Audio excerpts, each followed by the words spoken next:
വചനം 246.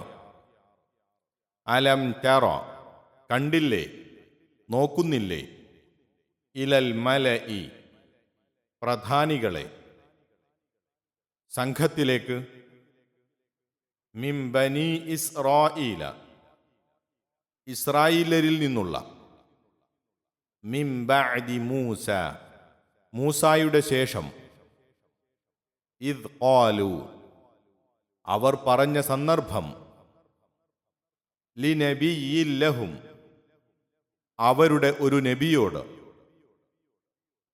ഇബ്അസ് ലനാ, ഞങ്ങൾക്ക് നിയോഗിച്ചു തരുക, മലികൻ, ഒരു രാജാവിനെ, നുഖാതിൽ, ഞങ്ങൾ യുദ്ധം ചെയ്യാം, ഫീ സബീലില്ലാഹി, അല്ലാഹുവിൻ്റെ മാർഗത്തിൽ. ഖാല, അദ്ദേഹം പറഞ്ഞു, ഹൽ അസൈതും, നിങ്ങൾ ആയേക്കുമോ, ഇൻ കുതിബ, നിയമിക്കപ്പെട്ടാൽ, വിധിക്കപ്പെട്ടാൽ, അലൈക്കും, നിങ്ങളുടെ മേൽ, അൽ ഖിതാലു, യുദ്ധം, അല്ലാ തുഖാതിലു, നിങ്ങൾ യുദ്ധം ചെയ്യാതിരിക്കുവാൻ. ഖാലു, അവർ പറഞ്ഞു, വമാ ലന, ഞങ്ങൾക്കെന്താണ്, അല്ലാ നുഖാതില, ഞങ്ങൾ യുദ്ധം ചെയ്യാതിരിക്കുവാൻ, ഫീ സബീലില്ലാഹി, അല്ലാഹുവിൻ്റെ മാർഗത്തിൽ. വഖദ് ഉഖ്രിജ്ന, ഞങ്ങൾ പുറത്താക്കപ്പെട്ടിരിക്കെ, മിൻ ദിയാരിന, ഞങ്ങളുടെ വസതികളിൽ നിന്ന്, വ അബിനാഇന, ഞങ്ങളുടെ പുത്രന്മാരിൽ നിന്നും മക്കളിൽ നിന്നും, ഫലമ്മാ കുതിബ, എന്നിട്ട് നിയമിക്കപ്പെട്ടപ്പോൾ, നിർബന്ധമാക്കപ്പെട്ടപ്പോൾ, അലൈഹിം, അവരുടെ മേൽ, അൽ ഖിതാലു, യുദ്ധം, തവല്ലൗ, അവർ തിരിഞ്ഞു കളഞ്ഞു, ഇല്ലാ ഖലീലൻ, അല്പമൊഴികെ, മിൻഹും, അവരിൽ നിന്ന്, വല്ലാഹു, അല്ലാഹു ആകട്ടെ, അലീമുൻ, അറിയുന്നവനാണ്, ബിദ്ദാലിമീൻ, അക്രമികളെപ്പറ്റി. ألم تر إلى الملأ من بني إسرائيل من بعد موسى إذ قالوا لنبي لهم ابعث لنا ملكا نقاتل في سبيل الله قال هل عسيتم إن كتب عليكم القتال ألا تقاتلوا قالوا وما لنا ألا نقاتل في سبيل الله وقد أخرجنا من ديارنا وأبنائنا فلما كتب عليهم القتال تولوا إلا قليلا منهم والله عليم بالظالمين. നീ കണ്ടില്ലേ, മൂസായുടെ കാലശേഷം ഇസ്രായേൽ സന്തതികളിൽ നിന്നുള്ള പ്രധാനികളെ, അതായത് അവർ അവരുടെ ഒരു പ്രവാചകനോട് പറഞ്ഞ സന്ദർഭം, താങ്കൾ ഞങ്ങൾക്ക് ഒരു രാജാവിനെ നിയോഗിച്ചു തരണം, ഞങ്ങൾ അല്ലാഹുവിൻ്റെ മാർഗത്തിൽ യുദ്ധം ചെയ്തു കൊള്ളാം. അദ്ദേഹം പറഞ്ഞു, നിങ്ങളുടെ മേൽ യുദ്ധം നിയമിക്കപ്പെടുന്ന പക്ഷം നിങ്ങൾ യുദ്ധം ചെയ്യാതിരുന്നേക്കുമോ? അവർ പറഞ്ഞു, ഞങ്ങൾക്കെന്താണ്, ഞങ്ങൾ അല്ലാഹുവിൻ്റെ മാർഗത്തിൽ യുദ്ധം ചെയ്യാതിരിക്കുവാൻ കാരണമുള്ളത്? ഞങ്ങളുടെ ഭവനങ്ങളിൽ നിന്നും മക്കളിൽ നിന്നും ഞങ്ങൾ പുറത്താക്കപ്പെട്ടിട്ടുള്ള സ്ഥിതിക്ക്. എന്നിട്ട് അവരുടെ മേൽ യുദ്ധം നിയമിക്കപ്പെട്ടാറേ അവർ തിരിഞ്ഞു കളഞ്ഞു, അവരിൽ നിന്ന് അല്പം ആളുകൾ ഒഴികെ. അല്ലാഹു അക്രമകാരികളെപ്പറ്റി അറിയുന്നവനുമത്രേ. വചനം 246 വിശദീകരണം. മുമ്പ് ചൂണ്ടിക്കാട്ടിയ 2 ചരിത്ര സംഭവങ്ങളിൽ രണ്ടാമത്തേതാണ് ഈ വചനത്തിലും തുടർന്നുള്ള ചില വചനങ്ങളിലും വിവരിക്കുന്നത്. മൂസ അലൈഹിസ്സലാമിനു ശേഷം പല നൂറ്റാണ്ടുകൾ കഴിഞ്ഞ് ദാവൂദ് നബി അലൈഹിസ്സലാമിൻ്റെ കാലത്ത് സംഭവിച്ച ഒരു സംഭവമാണിത്. ഇസ്രായേല്യരിൽ പ്രധാനികൾ തങ്ങളുടെ ഒരു പ്രവാചകനോട് പറഞ്ഞത് കണ്ടില്ലേ, എന്ന് പറഞ്ഞ് സംഭവത്തിലേക്ക് അള്ളാഹു നമ്മുടെ ശ്രദ്ധ ക്ഷണിക്കുന്നു. മല എന്ന വാക്കിന് പ്രധാനികൾ, മുഖ്യന്മാർ, മൂപ്പന്മാർ, പ്രമാണികൾ എന്നൊക്കെ അർത്ഥം പറയാം. ചിലപ്പോൾ ജനക്കൂട്ടത്തെ ഉദ്ദേശിച്ചും ഉപയോഗിക്കപ്പെടും. ബഹുവചനാർത്ഥത്തിലെ അത് ഉപയോഗിക്കുകയുള്ളൂ.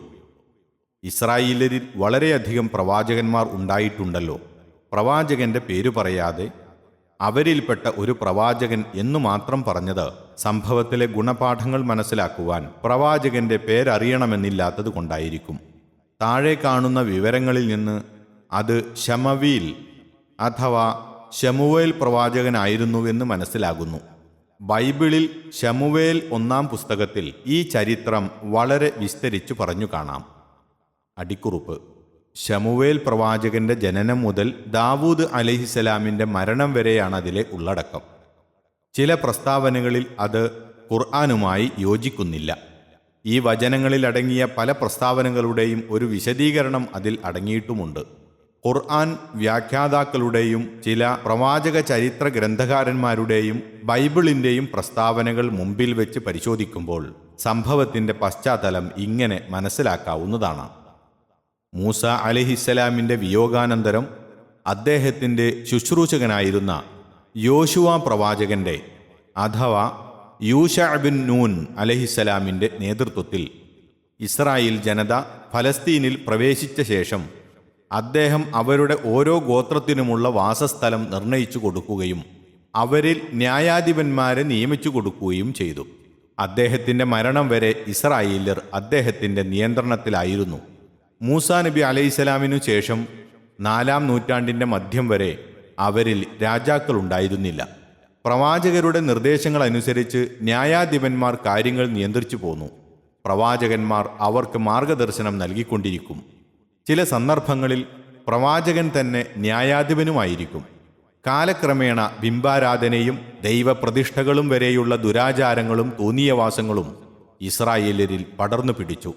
ഇക്കാലങ്ങളിൽ അമ്മോന്യർ, മിദ്യാനികൾ, ഫെലിസ്ത്യർ, മോവാബ്യർ മുതലായ അമ്മാലിക വർഗങ്ങളും ഇസ്രായേൽ വർഗവും തമ്മിൽ പല യുദ്ധങ്ങളും നടക്കുകയുണ്ടായി. 4-ാം നൂറ്റാണ്ടിൽ ഫെലിസ്ത്യരുമായുണ്ടായ യുദ്ധത്തിൽ ഇസ്രായേലർക്ക് ദാരുണമായ പരാജയം നേരിട്ടു. തങ്ങളുടെ വിജയവും രക്ഷയും ഉദ്ദേശിച്ചുകൊണ്ട് തങ്ങൾ ഒപ്പം കൊണ്ടുപോയിരുന്ന നിയമപെട്ടകം എന്നറിയപ്പെടുന്ന താബൂത്തും തൗറാത്തും ഫെലിസ്ത്യർ പിടിച്ചെടുത്തുകൊണ്ടുപോയി. അടിക്കുറിപ്പ്: ഈ പെട്ടകത്തെക്കുറിച്ചാണ് താബൂത്ത് എന്ന് പറയുന്നത്. വേദപുസ്തക നിഘണ്ടു പറയുന്നു, ഇതിന് യഹോവയുടെ പെട്ടകം, വിശുദ്ധ പെട്ടകം എന്നും മറ്റും പേരുണ്ട്. മരം കൊണ്ടുണ്ടാക്കി സ്വർണം കൊണ്ട് പൊതിഞ്ഞതാണിത്. അതിൽ ന്യായപ്രമാണപ്പലക അഥവാ തൗറാത്ത് എഴുതിയ പലകകൾ ഉണ്ടായിരുന്നു. ഇസ്രായേല്യർ ഇതിനെ ഭക്തി ബഹുമാനത്തോടെ സൂക്ഷിച്ചു കൂടെ കൊണ്ടു നടന്നു.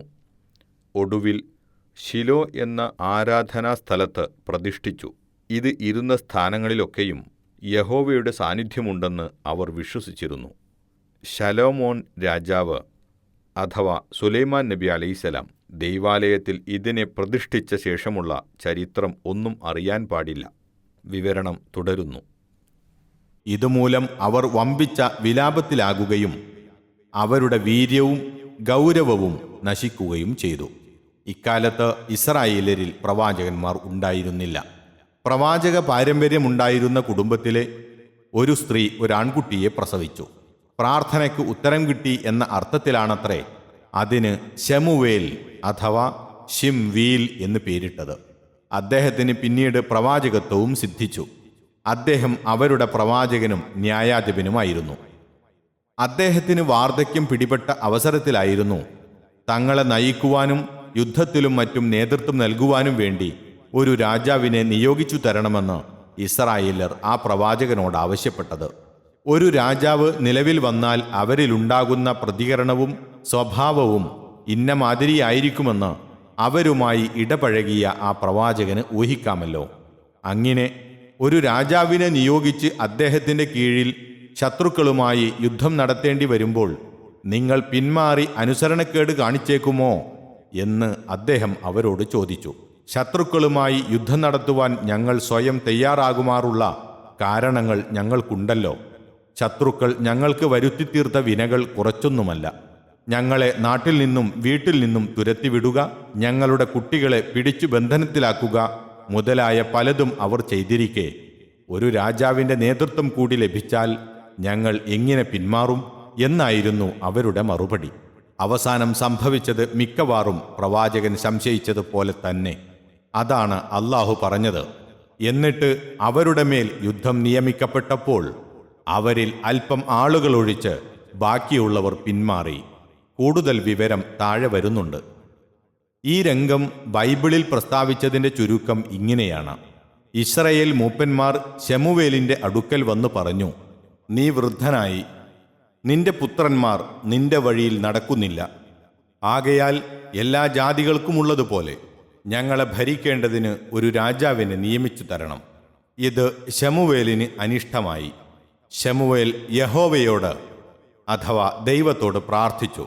അവരുടെ അപേക്ഷ കേൾക്കുകയും എന്നാൽ അവരെ വാഴുന്ന രാജാവിൻ്റെ ന്യായം അവരെ അറിയിക്കുകയും ചെയ്യുക എന്ന് യഹോവ ഉത്തരം നൽകി. അദ്ദേഹം രാജാവ് വന്നാൽ അവർക്കുണ്ടാകുന്ന വിഷമാവസ്ഥകളും നാശനഷ്ടങ്ങളും അദ്ദേഹം അവരെ കേൾപ്പിച്ചു. അവർ തങ്ങൾക്കു രാജാവ് വേണമെന്ന് ശഠിച്ചു. 1 ശമൂവേൽ 8 അധ്യായം 4 മുതൽ 22 വരെ.